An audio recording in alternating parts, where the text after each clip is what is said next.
Au Canada, il faut avoir préalablement obtenu un permis de recherche archéologique pour rechercher ou prélever des artefacts, quels qu'ils soient. Les plongées et les prélèvements effectués dans cette émission ont été faits dans le respect des lois et règlements en vigueur selon les provinces. Aujourd'hui, à Secret des profondeurs, direction Lac Ontario près de Kingston. On tente de révéler l'identité d'une épave sans nom qui pourrait être bien celle d'un navire de guerre britannique utilisé sur les Grands Lacs lors de la guerre de 1812, le HMS Montréal. Les épaves de 3 autres voiliers armés datant de ce conflit se trouvent dans les mêmes eaux. Dans cette aventure, Mario devra plonger plus d'une fois pour nous permettre de faire l'autopsie de ces navires de guerre, vestiges de ce combat de la Marine royale contre l'invasion des Américains.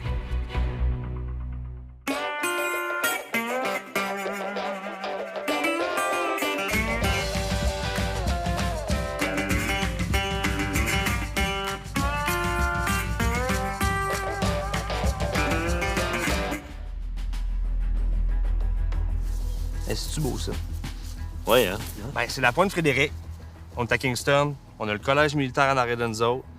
Parce que là, Mario, on s'intéresse à la guerre de 1812. Puis Kingston, ben, c'est un endroit stratégique. Ah oui. L'entrée des Grands Lacs, en fait. Ben, l'entrée des Grands Lacs. Puis les Grands Lacs étaient dominés par qui? Par les Américains. Fait que c'est une insulte, ça, pour la grande Royal Navy. Tu sais, les Britanniques, là, ils étaient reconnus pour avoir la plus puissante des marines. Il fallait absolument qu'ils protègent la région des Grands Lacs puis les voies d'eau aux alentours. Parce que les Américains, eux, ce qu'ils voulaient faire, c'est couper l'approvisionnement jusqu'à Kingston. Tout passait par ici, en fait. Tout arrivait ici. Tout arrivait ici. Fait qu'en 1814, les Britanniques, ils ont décidé de faire construire 3 gros navires. Le lac est enclavé. Il y avait des eaux peu profondes, il y avait des rapides, il y avait les chutes de Niagara. Fait qu'on pouvait pas dire, OK, ben on va amener les gros navires militaires britanniques. Directement de l'Angleterre. On pouvait pas faire ça. On a dû les construire sur place. En construisant le St. Lawrence, le Regent et le Charlotte, ce qu'on voulait faire, on voulait intimider les Américains. Il y a 3 épaves qui nous intéressent, mais il y en a une autre aussi qui pique notre curiosité. C'est le Montréal. Il servait aussi à la guerre? Il était britannique, c'était même le navire amiral. Puis qu'il n'y a pas eu d'image qui existe de cette épave-là. On va essayer de documenter le plus possible. C'est des bateaux qui est quand même très important dans l'histoire du Canada. Oui, vraiment. Mais écoute, demain, ça veut dire qu'on plonge, puis on va voir ça. On plonge au fin fond des choses. On rencontre Martine et Guillaume, 2 mordus d'histoire de plongée et passionnés par les épaves de la région de Kingston. À bord de leur bateau, ils nous mèneront vers tous nos sites de plongée. Ça va bien? Ben oui, ça va bien, vous? Oui, ben oui. Bienvenue à Kingston. Mario? Oui. Salut, Guillaume. Salut, Sabrina. Ça va? Oui. Votre bateau? Ben oui. Wow, mon Dieu, c'est grand. Ben oui. Oui, venez à bord. Ouais. Ah bon, c'est quoi, c'est en métal, aluminium? Tout en acier. Tout en acier? Oui. Super. Bon, on a vos bouteilles, vos places pour vous asseoir. Vous avez l'embarras du Hey, choix. on a de la place en masse. Puis, ben, dans le fond, si on veut préparer notre plongée, on pourrait aller au centre. Oui, OK, qui est prêt. Oui, le centre de plongée est juste ici. Ouais. Moi, je vais faire des recherches là-bas. OK, toi, tu viens pas avec nous? Pour la première plongée, j'irai pas. OK, fait que, de toute façon, on te ramène des images.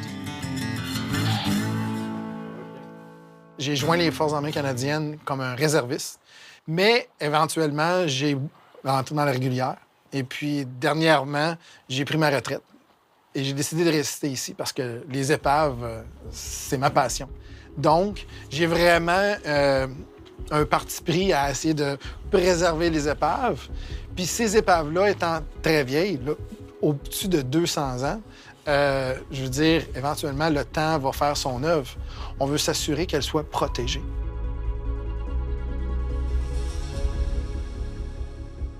Là, on vient de recevoir le rapport OK. qui a été réalisé par Jonathan Moore, par Canada à l'époque. OK. Moi, je pense qu'il y a plusieurs questions qu'on se pose, là, que les réponses se trouvent là-dedans. Parce que dans les 3, là, dans le St. Lawrence, le Prince Regent et le Princess Charlotte, ben, ils n'ont pas été abandonnés la même année. Parce que tu sais comme moi qu'ils ont essayé de les vendre, Oui. ils n'ont pas été capables. Non, Pourquoi? c'est ça. C'est quoi la raison? Bien, grosso modo, il était bâti en bois vert. Il était bâti à la hâte. Ces bateaux-là ont été bâtis là, vraiment là, à un temps record pour la guerre. Puis une fois qu'ils ont été finis, qu'ils ont été décommissionnés, dans le fond, c'était des passoires. En 1831, quand l'amirauté a ordonné d'éliminer ces bateaux-là, parce que, tu sais, il y avait des coûts reliés à ça. Là. Oui, des cadets de RMC là, sont arrivés puis ils ont fait sauter les bateaux. comme entraînement militaire peut-être. Ce qui reste, c'est juste le fond du bateau, dans le fond de l'eau. OK. Fait que nous autres, ce qu'on veut faire, c'est comme l'autopsie un peu de ces épaves-là de la guerre de 1812. Mais en te parlant, je me rends compte qu'il y a plusieurs questions qui demeurent sans réponse. Mais je pense que grâce au rapport de Jonathan et de Parc Canada, on va être capable d'avoir un peu plus d'infos sur ces épaves-là. En 2009, une première mission scientifique a eu lieu sur le site prétendu du HMS Montréal. Elle était supervisée par l'archéologue subaquatique Jonathan Moore. Des informations importantes se trouvent dans le rapport de cette mission, où on a aussi documenté les épaves des 3 autres navires.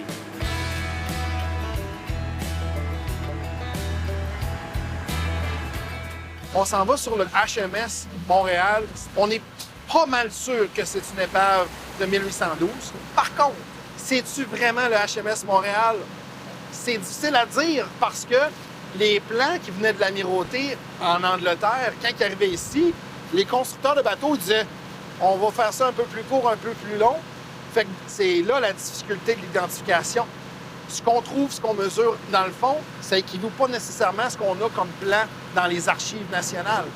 On aimerait pouvoir dire, on a les preuves officiellement, cette épave-là, c'est de 1812, c'est telle épave, et dire, all right, on en a une 4e.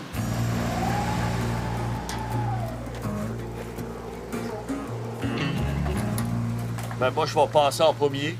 On va suivre l'épave. Tout à fait, quand on va arriver au bout, on va faire l'autre base. Puis on va essayer de faire un transect dans le milieu aussi. Oui. Fait que n'importe quoi ce que je vais voir, je vais m'arrêter un petit peu puis vraiment me stabiliser dessus. Je vais On t'attendre. ramène le plus d'image possible.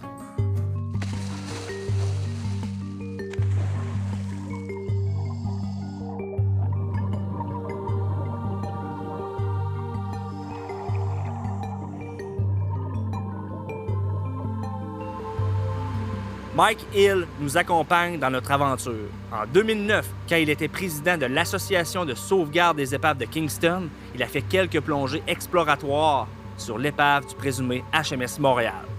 There are features of the wrecks, such as the gudgeon or the mount into which the rudder fits. So one of them is present above the mud, and you can actually see it and you can measure it.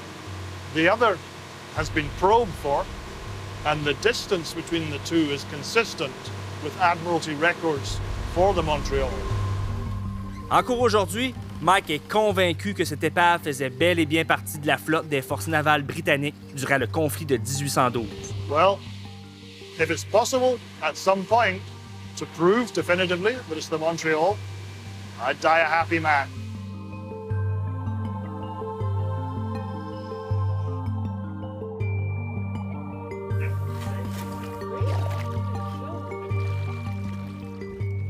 C'est quand même, c'est un bâti solide, hein? Oui. Tu vois les membres de ça, là, c'est gros, là. Oui, c'est... On voit la grosseur des mâts. On voit les membres, tout le membrage, tout ça. Ça fait que ça donne quand même une méchante bonne idée. En tout cas, de la grosseur du bateau, puis à peu près les années du bateau aussi, là. Fait que là, c'est ça, j'ai bien hâte de montrer ça à Sam. Fait qu'on va analyser les images avec lui. Puis lui, ben, ça va peut-être lui donner des idées aussi avec toute la construction, la façon dont les bateaux étaient construits, là.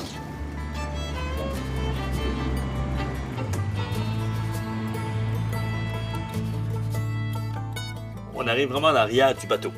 Je vais essayer d'aller chercher l'anneau. Je pense que ça avait déjà été remarqué, hein, avant.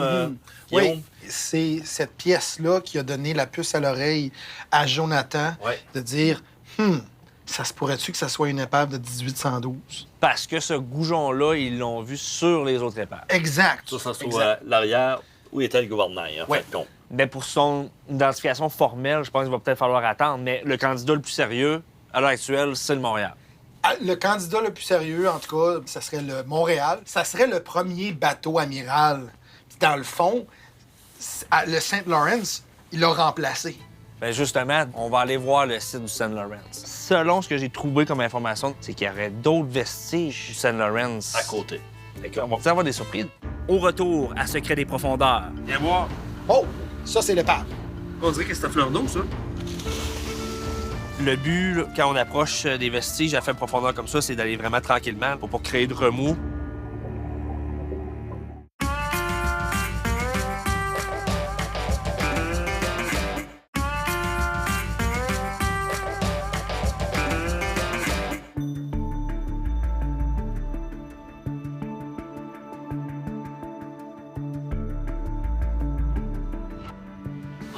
Salut! Michel. Mario. Samuel. Bienvenue. Enchanté. Il y a vraiment des belles maquettes ici, Mario. Hein? Oui. On peut aller On va voir? voir? Ben oui, certainement. Là, c'est Ben, sûr c'est- que j'ai remarqué en entrant celui-là. Là. Oui, celui-là, c'est le Saint-Laurent. C'est le plus grand bateau de cette sorte qui a été construit sur les Grands Lacs et a été construit ici à Kingston. Puis lui, ça a pris quelques mois seulement. Là. Oui, pas long du tout. Ça a été extrêmement rapide. Il y avait plus de 200 personnes qui travaillaient là-dessus. On a fait venir des constructeurs de Québec. Donc, Parce qu'il y avait une urgence. expertise Il y avait aussi une à Québec. urgence, ouais. Ce qui est particulier dans son cas, c'est qu'il n'a jamais fait parler ses canons. Donc, il n'a jamais servi à la guerre comme tel. Non. Il était prêt. Il était prêt. Ouais, un bon moyen de dissuasion. Tu sais, on a le St. Lawrence, mais le Prince Regent, il est magnifique aussi. Là. Je vous laisse aller voir. vous allez. Wow. OK. Puis donc, tout ça, c'est dans le même secteur. Les épaves sont pas très loin. Ils sont pas très loin l'un de l'autre. Là. On dirait que aussi le fait de voir des maquettes comme ça, ben, ça nous fait mieux comprendre la construction aussi. Tu sais, moi, je pars puis je vois les maquettes, on dirait que ça me met plus dedans que de descendre puis voir un paquet de bois, voir, sans trop savoir comment c'était les grandeurs des bateaux. Mais là, ça... Fait qu'on est prêt, mon Mario? Ouais, c'est très excitant tout ça. Ça fait qu'on se prépare puis on va plonger. Guillaume nous attend. Good. On se dirige tout d'abord vers le site du Prince Regent. On fait une reconnaissance avec un drone, question d'avoir une bonne vue d'ensemble. On doit être certain d'approcher le site de façon sécuritaire pour préserver la condition de ce joyau historique. Guillaume? Oui. Viens voir. Oh, ça, c'est l'épave. Yes. On dirait que c'est à fleur d'eau, ça. Pas le droit, C'est à 2 pieds. Bon, monte un peu, là. Tu vois la grosseur, comment il est plus gros? C'est pour ça, le Regent. Beaucoup plus gros. On va aller au Regent. Come aboard. Thank you. Une proposition. Le Zodiac, il y a des grosses poignées noires. En y allant, pout, pout, pout, ça va vous amener plus vite. Quand t'es prête. Parfait.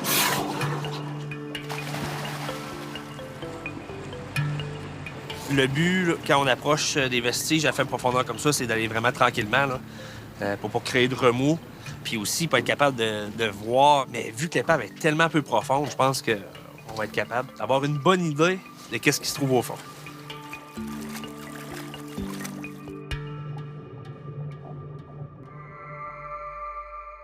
Hey, là, on la voit bien, l'épave.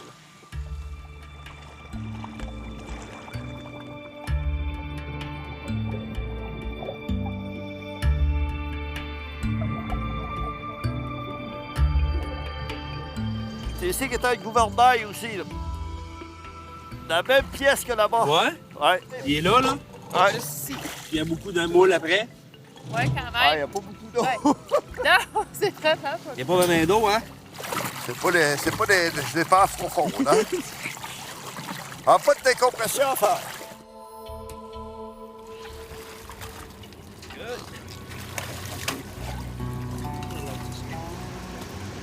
Tu vois le bateau, tu vois tout le dessus du bateau, tout défait, là, ben, écoute, il y a des pièces de bois à savoir quoi faire. Puis il y en a à côté aussi, là. T'as tout le dessous, puis après ça aussi, t'as une partie du pont, les ponts qui est écrasé, là. Ben, écoute, c'est énorme, là.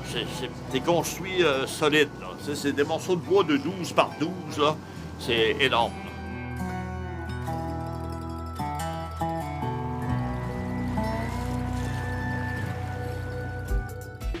On se dirige maintenant vers une autre épave très importante dans la guerre de 1812, le navire amiral St. Lawrence.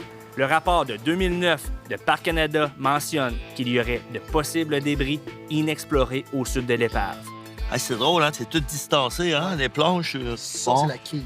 C'est la quille? Oui, c'est vraiment le fond du bateau. Ah, OK. Ça veut dire que tout le dessus du bateau a été récupéré, là. Tout est parti. Tranquille. Là, Oh, C'est Oh. où, ça? Ça serait vers le sud de l'épave. Ici ou? Oui, c'est ça, il y a quelque chose, là. on va Les plongeurs s'équiper. vont se préparer. Parce que quand même, on va faire un survol du St. Lawrence, cette enquête-là. Là. Oui, Tu sais, on s'entend que c'est un bateau mythique. Là. oui. Puis peut-être aussi de voir au sud de l'épave, ça n'y aurait pas d'autres vestiges. Ouais. Bon, ben, on se prépare, nous autres. C'est quoi notre plan? On va faire le tour complètement ici de la jetée, puis on va aller voir le Saint-Laurent. On va rester en surface pour faire comme un survol avec la caméra. Bon, on va quand même prendre tout ce que c'est qui est intéressant. Puis après ça, on va se diriger vers le sud. Tu disais qu'il y a des possibilités. En tout cas, regarde, on va voir. C'est sûr que c'est aléatoire. On ne sait pas trop, là, mais on va y aller tranquillement. Si on observe quelque chose dans le pass. Puis n'importe qui, si vous voyez quelque chose, ben vous me le dites pour que j'aille le filmer. Ça fait que... Good. Ah, c'est super, il y a vraiment des belles marches pour descendre, mais par contre, il faut faire super attention parce que il y a beaucoup d'algues dans le fond, puis ça, c'est extrêmement glissant. Il y a plus de monde qui se blesse en rentrant dans l'eau puis en sortant de l'eau en plongée que vraiment directement en plongée. Parce qu'on a au moins minimum 75 livres de plus que notre poids. Ne veut pas, ça déséquilibre, hein? Ça fait que on va faire attention.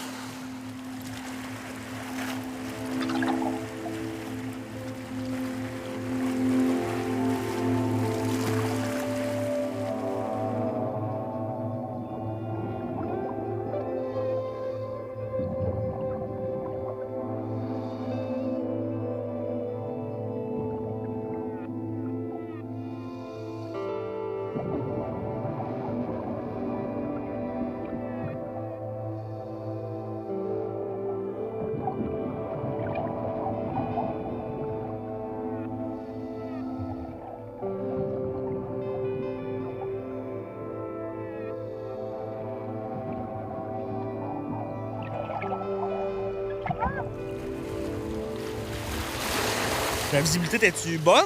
Ouais. Tu vois toutes les pièces.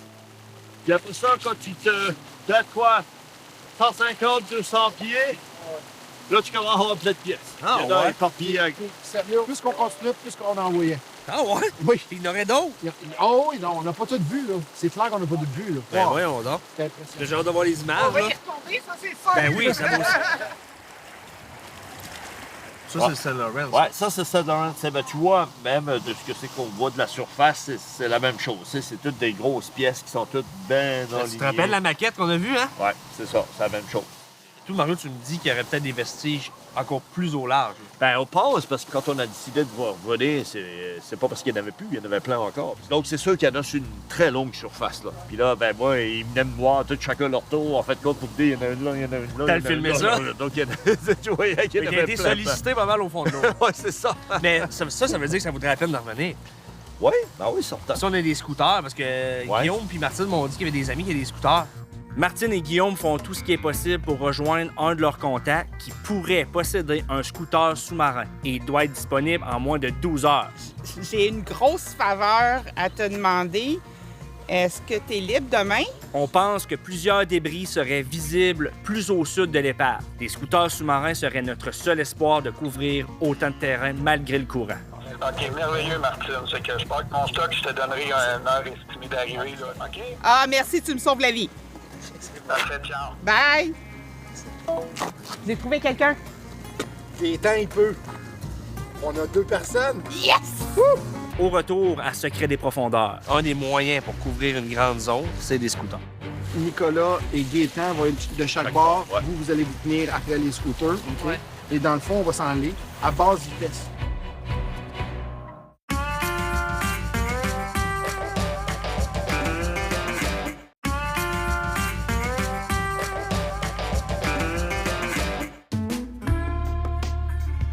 Aujourd'hui, avec des renforts, on pense être en mesure d'explorer un plus large territoire pour découvrir d'autres artefacts qui se trouveraient au large du Saint-Laurent.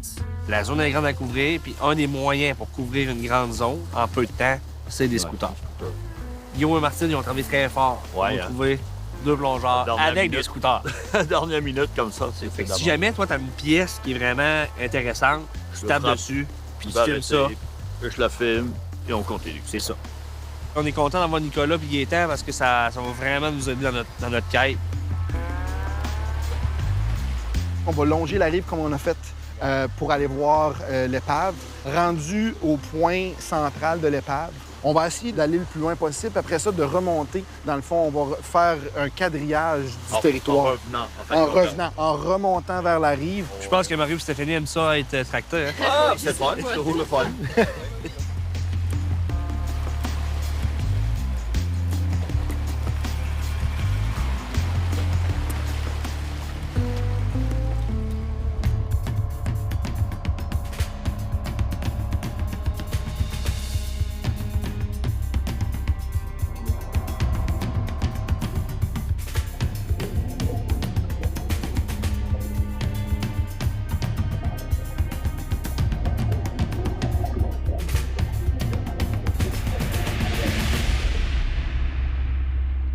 avez-vous des inscriptions sur les tasses ou les Non, assiettes? je pense pas, hein? Non? Aucune inscription. On dirait qu'ils sont en métal.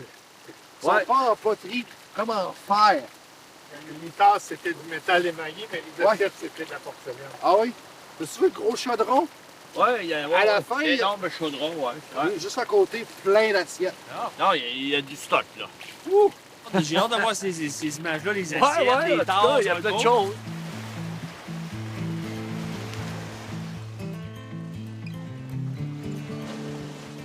Pendant qu'on s'en allait vers l'est, tu te rappelles-tu, il y avait un morceau de bois là, qui était long. Qui Ouais, finissait très, très, plus. très long. Parce que pourquoi pas un mont, ça? Ben, c'est ça qui fait pas de sens, parce que quand ils ont été comme décommissionnés, ils enlevaient les mâts. Les mâts, ça vaut cher sur eux, celui-là. Ouais, parce que ça ressemble vraiment à un mont. Il était vraiment rond, long, il était long. long, là. Vous avez couvert beaucoup de terrain, mais c'est grâce à Nicolas et à Gaétan avec leur scooter. Ah, là. oui, Ça oui. fait plaisir. Ouais. Vraiment plaisir, les gars. C'était vraiment très agréable. Fun. Bon, Sam, on t'a ramené des images de matin. Il y a plusieurs choses qu'on a vues. Il y a des assiettes, il y a des chaudrons, il y a des morceaux de bois. Il y a quelque chose aussi de particulier. C'est comme des flasques. Tu vois là où est le bouchon en bas? Ouais. Puis là, lui, il est cassé. Mais moi, j'en ai vu dans le même coin, là, il y en a au moins peut-être 5-6, là. Tu sais, si c'était une gourde militaire, une gourde d'eau, ça se peut. Et ça pourrait être aussi une flasque d'alcool. Mais avec qu'est-ce qu'on a vu de ceux qui étaient brisés, on pouvait voir le matériel. Je pense que c'était du métal, un certain métal. Puis c'était extrêmement mince. Là, je pense à ton ami Mike, là. Ouais. Tu sais, lui, son objectif, là, c'était que le Montréal soit considéré comme lieu historique national, comme le Regent, le Charlotte et le St. Lawrence. Il a pas réussi, mais je pense que dans le fin fond de lui, là, il pense que c'est le Montréal. En tout cas, il le souhaite ardemment. Moi aussi. Parce que ces 4 épaves-là de la guerre de 1812 sont importantes dans l'histoire du Canada. Ben, c'est une course à l'armement, dans le fond, l'armement maritime. J'ai même vu dans un livre qui disait que c'était la bataille des charpentiers. Parce que dans le fond, c'est qui allait construire des bateaux les plus vite. Plus rapidement, oui. Parce qu'il n'y a peut-être pas eu tant d'échanges entre les bateaux, mais c'est qui allait construire plus de bateaux plus Le plus vite rapidement. possible. Écoute, Samuel, on a une tradition dans l'armée, c'est souvent de porter un toast. OK? Puis dans le fond, ce que j'aimerais, c'est pouvoir porter un toast avec vous autres. Puis un toast en l'honneur, dans le fond, des équipages du HMS Montréal. La bataille navale de la guerre de 1812, c'est ce qui a fait qu'on est le Canada aujourd'hui. Donc, j'ai amené une petite bouteille. C'est du rhum. Il y a peut-être ça dans leur flasque. Ouais, c'est Alors, peut-être ça peut-être aussi. qu'il y avait du rhum dans les flasques. Ouais. Fait que j'aimerais ça qu'on puisse porter un toast en la mémoire de tous ces marins. Ça, ouais. Euh, Là, on est gâtés, Mario. On va en aller Ouais. souvent. Ça, c'est la première fois que ça nous arrive, ça.